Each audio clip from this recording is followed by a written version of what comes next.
Bismillahirrahmanirrahim. Assalamualaikum warahmatullahi wabarakatuh. Perkenalkan, nama saya Auziani Yudini dan saya Irin Broto Fathah. Kami dari mahasiswi semester 6 kelas B akan menyampaikan tentang jurnal tentang perkembangan jiwa keagamaan pada anak dan remaja untuk memenuhi tugas mata kuliah psikologi agama. Selamat menyimak. Bismillahirrahmanirrahim. Langsung saja ya. Langsung ke abstrak. Remaja adalah perpanjangan masa kanak-kanak sebelum mencapai masa dewasa. Anak-anak jelas kedudukannya yaitu yang belum dapat hidup sendiri, belum matang dari segala segi tubuh masih kecil, lalu organ-organ belum dapat menjalankan fungsinya secara sempurna.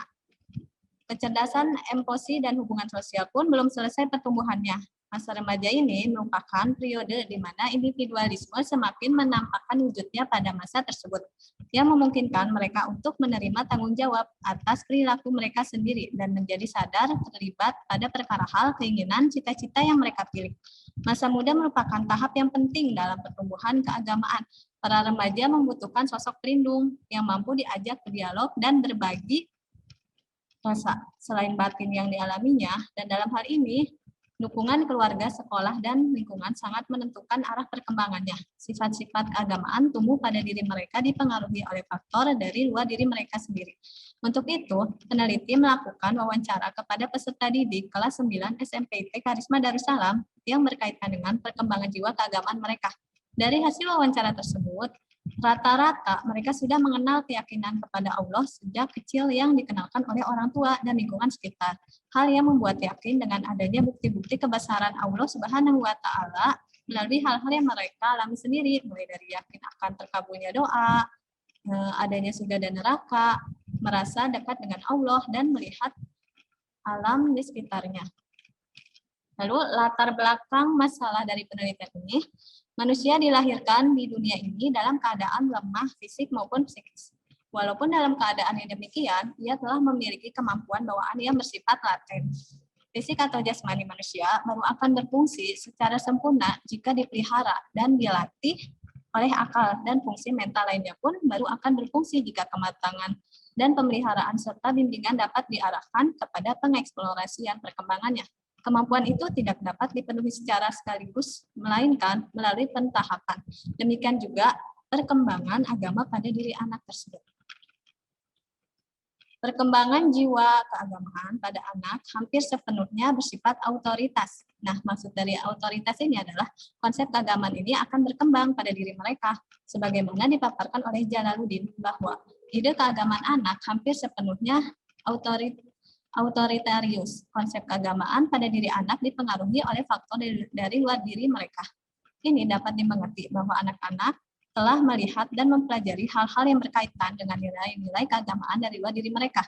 Mereka melihat dan mengikuti apa yang dikerjakan dan diajarkan oleh orang dewasa dan oleh orang tua mereka tentang sesuatu yang berhubungan dengan kemaslahatan agama.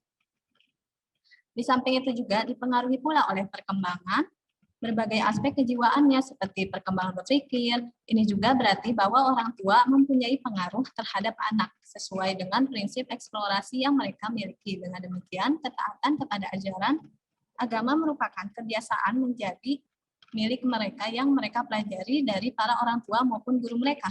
Bagi mereka sangat mudah untuk menerima ajaran dari orang dewasa walaupun belum mereka sadari sepenuhnya manfaat ajaran tersebut. Sedangkan masa remaja adalah sebagai kelanjutan dari masa kanak-kanak, yang mana secara fisik mulai tumbuh dan berfungsi, kecerdasan dan emosi mulai berkembang, dan mulai memahami arti dan kebutuhan hidup. Keingintahuan terhadap sesuatu semakin kuat dan rasa agama mulai timbul. Perkembangan pemahaman remaja terhadap keyakinan agama ini sangat dipengaruhi oleh perkembangan aspek psikologisnya, yaitu kognitif, emosi, ego, sosial, dan moral mereka. Adapun perkembangan jiwa keagamaan peserta didik di SMP IT Karisma Darussalam ini sudah meyakini adanya Allah sejak kecil yang diajarkan oleh orang tua dan lingkungan sekitar. Untuk itu, peneliti merasa perlu untuk meneliti lebih jauh tentang proses perkembangan jiwa keagamaan pada anak remaja putri kelas 9 SMP IT Karisma Darussalam. Rumusan masalah di sini. Yang pertama, identifikasi masalah dalam proses penelitian perkembangan jiwa keagamaan pada anak dan remaja. Terdapat beberapa permasalahan yang diidentifikasikan sebagai berikut. Yang pertama, keyakinan kepada Tuhan. Kedua, pembiasaan ibadah. Ketiga, tanggapan konflik yang terjadi di lingkungan sekitar.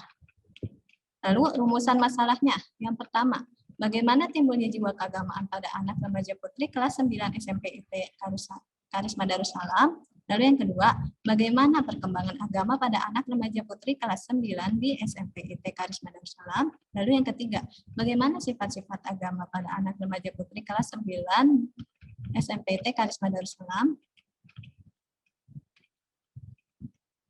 Nah, tujuan dari penelitian ini adalah untuk mengetahui perkembangan jiwa keagamaan pada usia anak remaja putri kelas 9 di sekolah SMP IT Karisma Darussalam.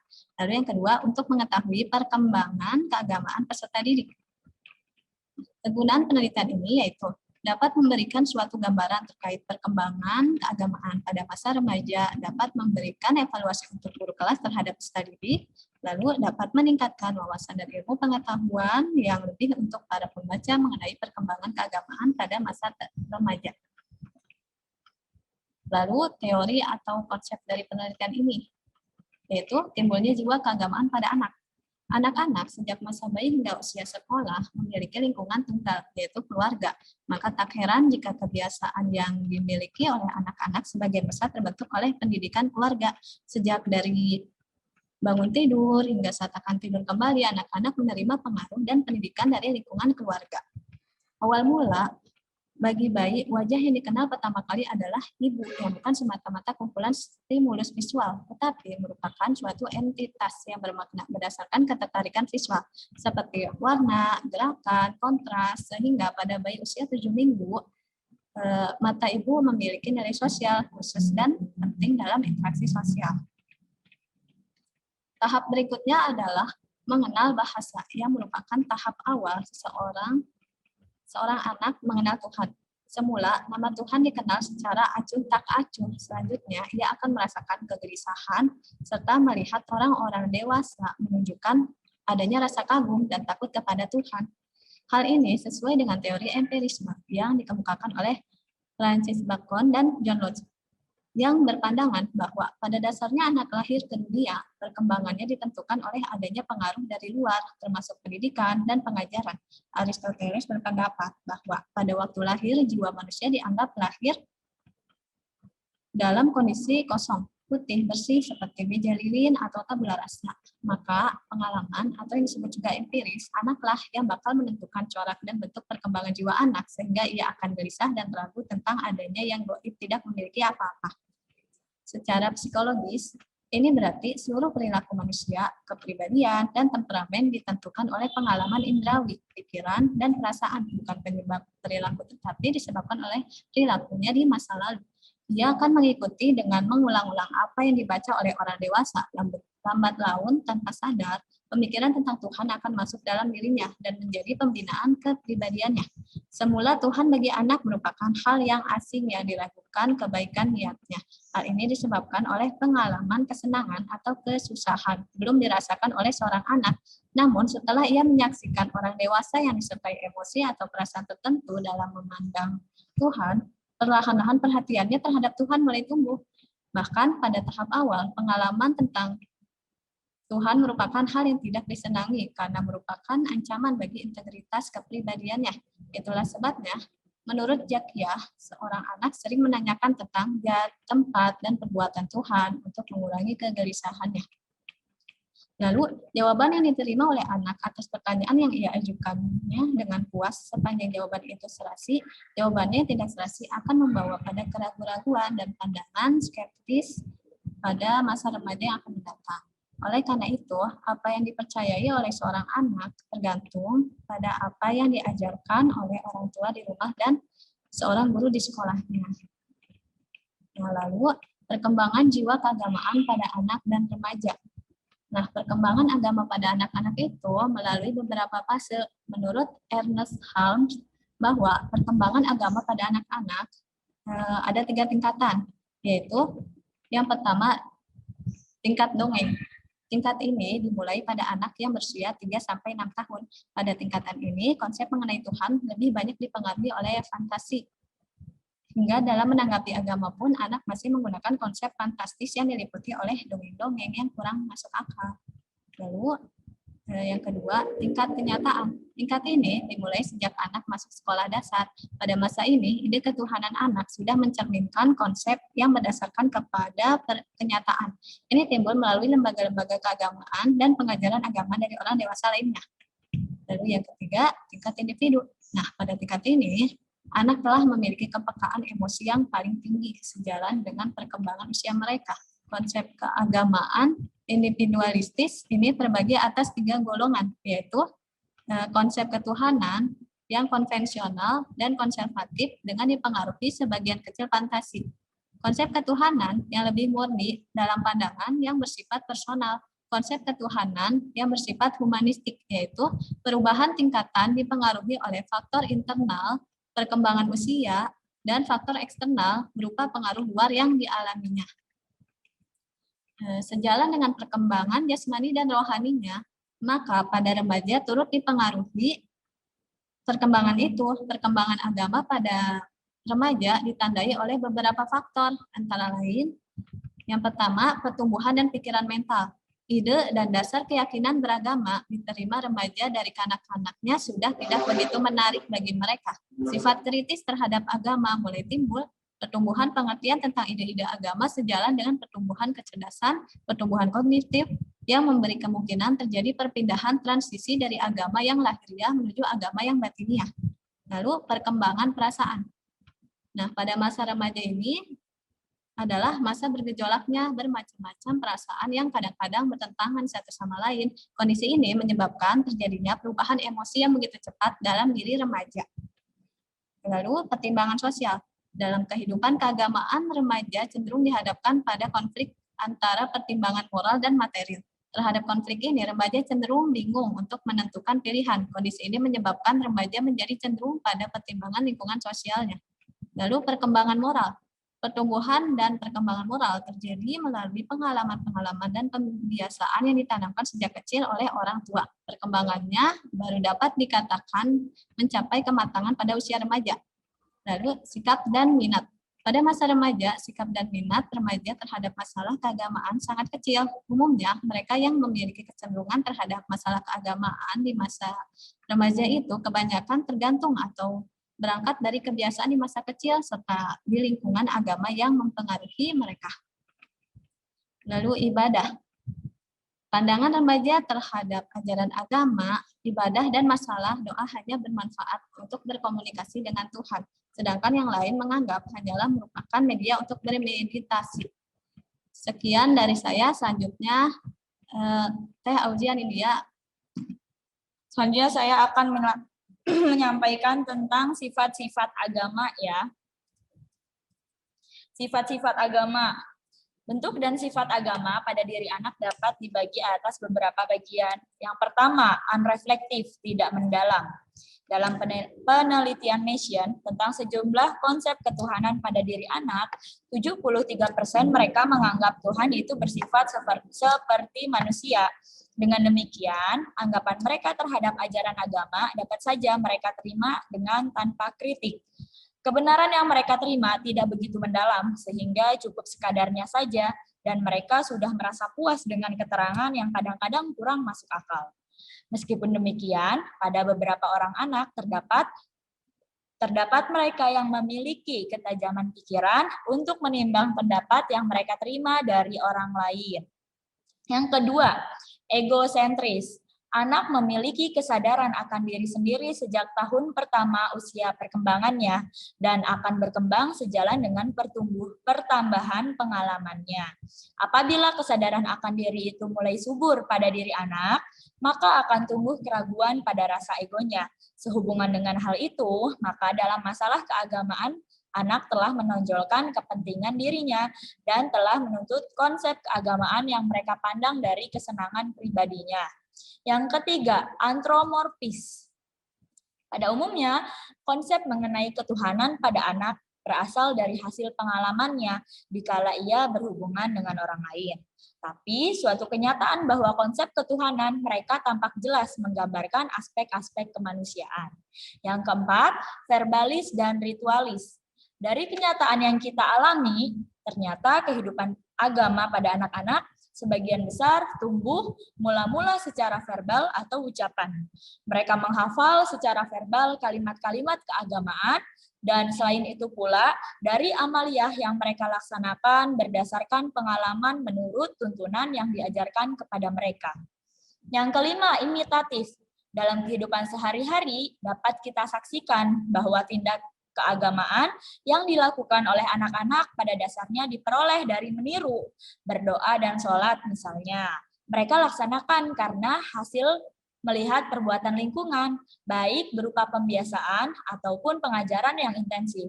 Para ahli jiwa menganggap bahwa segala hal anak merupakan peniru yang ulung.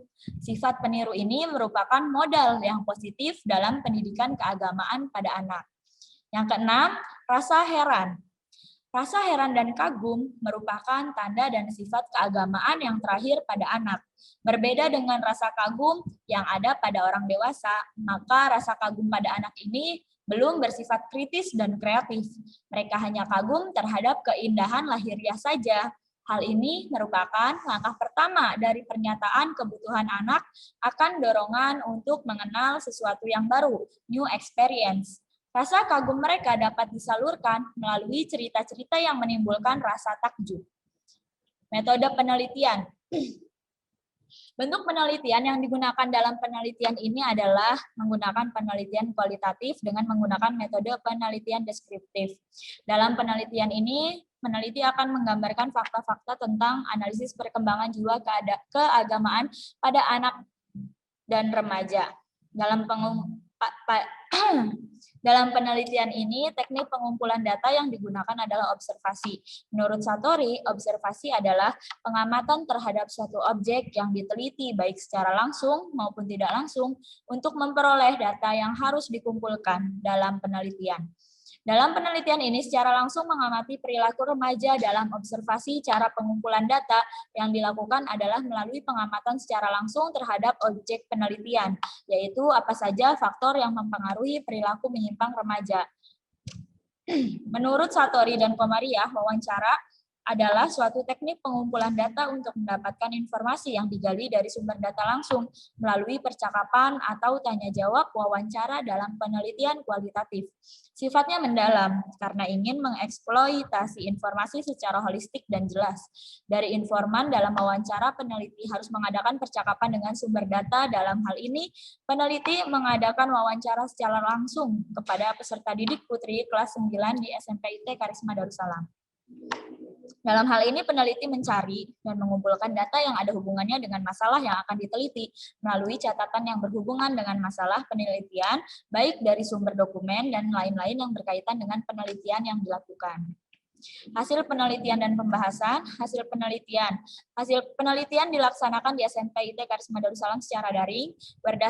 Berdasarkan hasil wawancara yang dilakukan, diketahui bahwa perkembangan jiwa keagamaan peserta didik putri kelas 9 berkembang dengan baik. Seluruh peserta didik menyatakan bahwa mereka meyakini adanya Allah sejak mereka kecil. Hal ini dikarenakan mereka sejak kecil diajarkan tentang keyakinan oleh keluarga, lingkungan sekitar, dan sekolah tingkat sebelumnya. Setelah peneliti melakukan wawancara kepada peserta didik putri kelas 9, perkembangan jiwa keagamaan mereka secara umum berkembang dengan baik, walaupun ketika mereka sedang berada di lingkungan sekitar rumah, menemukan beberapa ritual agama yang beragam. Peserta didik putri kelas 9 sudah mulai tumbuh rasa toleransi atas perbedaannya ritual keagamaan yang ada di sekitar mereka. Analisis dan pembahasan.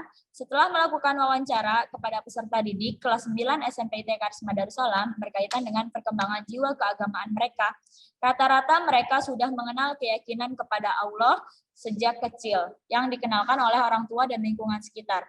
Hal yang membuat yakin dengan adanya bukti-bukti kebesaran Allah Subhanahu wa taala melalui hal-hal yang mereka alami sendiri, mulai dari yakin akan terkabulnya doa, adanya surga dan neraka, merasa dekat dengan Allah dan melihat alam sekitar. Dalam hal perkembangan keagamaan, peserta didik berkembang dengan baik seiring berjalannya waktu. Peserta didik mendapatkan pendidikan pengenalan tauhid mulai dari keluarga dan sekolah. Sejak TK diajarkan tentang keesaan Allah. Pada tahap SD, peserta didik diajarkan tentang pengenalan perbedaan antara hak dan batil serta aplikasinya dalam kehidupan sehari-hari. Di kelas 5 sampai 6 SD, peserta didik memasuki program keasramaan. Dalam program keasramaan, mereka diajarkan tentang pengaplikasian antara hak dan batil secara terbimbing oleh kakak kelas yang menjabat di organisasi santri dan guru pembimbing. Ketika mereka melakukan yang hak, maka mereka akan merasa nyaman tinggal di asrama. Akan tetapi ketika mereka melakukan sesuatu yang batil, contohnya melanggar aturan yang berlaku di asrama, maka akan diingatkan oleh teman-teman yang ada di sekitarnya, kakak kelasnya, dan guru pembimbingnya. Baik diingatkan secara teguran maupun hukuman yang berlaku. Pada tahap SMP, peserta didik diajarkan tentang saling menasehati dalam kebaikan dan kesabaran. Hal ini terintegrasi dengan tahapan-tahapan yang sudah peserta didik lewati sebelumnya. Pada tahapan akhir ini, peserta didik sudah mampu memahami dengan baik tentang konsep ketauhidan, perbedaan dan aplikasi antara hak dan batil, dan saling menasehati dalam kebaikan dan kesabaran. Peserta didik dituntut untuk mengaplikasikan semua konsep tersebut dalam kehidupan kesehariannya. Dalam hal sifat-sifat keagamaan, peserta didik memahami konsep ketuhanan dengan baik, memiliki kesadaran bahwa melaksanakan ibadah sholat adalah wajib, walaupun pada awalnya hanya hafal gerakan sholat saja. Seiring bertambahnya usia dan perkembangan keagamaan, akhirnya mereka paham tentang kewajiban sholat dengan baik. Memiliki kekaguman akan ciptaan Allah membuat keyakinan kepada Allah semakin yakin. Hal ini sesuai dengan apa yang mereka lihat, dengar, dan rasakan dari keluarga, lingkungan sekitar, dan sekolah sejak kecil, serta pengalaman keagamaan yang mereka alami secara individual. Penutup. Dapat disimpulkan bahwa perkembangan jiwa keagamaan pada anak dan remaja dipengaruhi oleh 3 pilar penting, yaitu orang tua atau keluarga, lingkungan sekitar, dan sekolah. Nilai-nilai keagamaan yang ditanamkan sejak kecil membantu mereka dalam perkembangan jiwa keagamaannya. Semakin banyak nilai keagamaan yang ditanamkan, maka seiring berjalannya waktu, perkembangan akan semakin baik. Akan tetapi, semua nilai yang ditanamkan kembali kepada pribadi masing-masing individu. Apakah mereka dapat menerima nilai-nilai tersebut dengan baik atau menolaknya. Diharapkan nilai-nilai keagamaan yang sudah ditanamkan dapat berkembang dengan baik, tidak hanya kepada diri mereka sendiri, tapi juga mereka bisa memberi warna kepada lingkungannya. Terima kasih kami ucapkan kepada pihak-pihak yang telah berpartisipasi pada penelitian ini. Semoga kita mendapat berkah dari Allah Subhanahu wa Ta'ala. Oke, mungkin cukup sekian penelitian dari kami. Kurang lebihnya kami mohon maaf. Akhirul kalam. Wassalamualaikum warahmatullahi wabarakatuh.